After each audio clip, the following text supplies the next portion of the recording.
Private detectives या फिर private investigation agencies को हायर करके उनसे सामने वाली पार्टी के रिकॉर्ड्स निकलवाना, फोटोग्राफ्स निकलवाना, अडल्टरी प्रूफ निकलवाना या फिर बैंक स्टेटमेंट्स तक निकलवाना।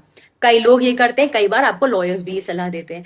अभी एक ऐसा ही मामला honourable supreme court of India के सामने आया, जहां पर हस्बैंड ने अपनी वाइफ की अडल्टरी प्रूफ करने के लिए कई सारे plethora of photographs and videos लगाए थे।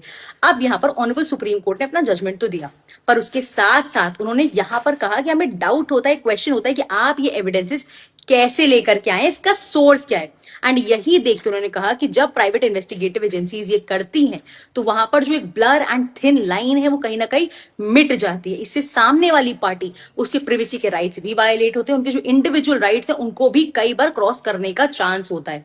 एंड इसीलिए उन्होंने कहा कि ये जरूरी है कि भारत में ऐसी प्राइवेट इन्वेस्टिगेटिव एजेंसीज के ऊपर लॉ बनाया जाए एंड किस तरीके से ऐसे केसेस में एविडेंसेस को अप्रिशिएट करना है, इसको भी सही तरीके से डिसाइड करना होगा।